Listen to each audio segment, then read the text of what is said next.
आता एक breaking news येते। पुणे विद्यापीठात MBAचा पेपर फुटल्याचा प्रकार समोर आला। MBAच्या पहिल्या वर्षाचा पेपर हा लीक झालाय।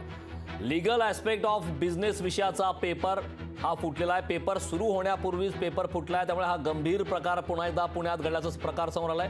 पुणे विद्यापीठात MBAचा पेपर फुटल्याचा प्रकार समोर आलाय। MBAच्या पहिल्या वर्षाचा हा पेपर लीक झालाय। लीगल ॲस्पेक्ट ऑफ बिझनेस विषयाचा पेपर हा सुरू होण्यापूर्वीच फुटलाय। त्यामुळे पुन्हा एकदा हलगर्जीपणाचा प्रकार हा समोर आला। MBAच्या पहिल्या वर्षाचा पेपर हा लीक झाला। विशेष म्हणजे पेपर सुरू होण्याच्या पूर्वीच हा पेपर फुटलेला आहे। लीगल ॲस्पेक्ट ऑफ बिझनेस या विषयाचा पेपर हा फुटलेला आहे।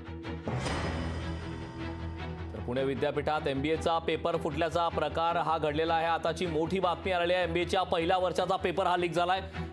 याबाबतचे ताजी अपडेट देण्यासाठी माझा सहकारी अमोल धर्माधिकारी आपल्या सोबत जोडलेला आहे।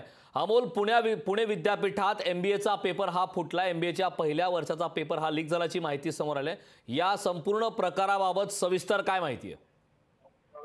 कारण MBAच्या लीगल ॲस्पेक्ट ऑफ बिझनेस या विषयाचा पेपर आज फुटलेला आहे। आज सकाळी हा पेपर आयोजित करण्यात आलेला होता आणि चिखली येथील DY पाटील कॉलेज येथून प्रश्नपत्रिका फुटल्याची माहिती समोर आलेली आहे आणि त्यामुळे सावित्रीबाई फुले पुणे विद्यापीठाने हा आजचा जो पेपर आहे तो रद्द करण्याचा निर्णय घेतलेला आहे। खरं तर विद्यापीठाच्या परीक्षा विभागातर्फे पुणे, अहमदनगर, नाशिक या 3 जिल्ह्यांमधून जवळपास 7.5 लाख विद्यार्थ्यांनी ही परीक्षा देणार होते आणि आज त्यांचा तो पेपर होता। मात्र पेपरच यामध्ये फुटलेला आहे आणि त्यामुळे ही परीक्षा रद्द करण्यात आलेली आहे।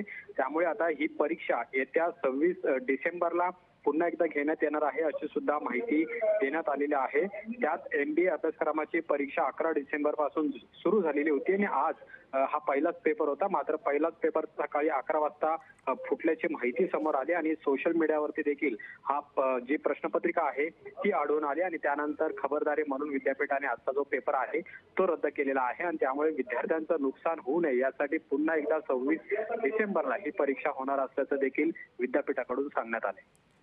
नक्कीच अमोल, खूप खूप धन्यवाद या सविस्तर अशा माहितीबद्दल। लोकशाही मराठी ऐका, पहा, जागरूक रहा।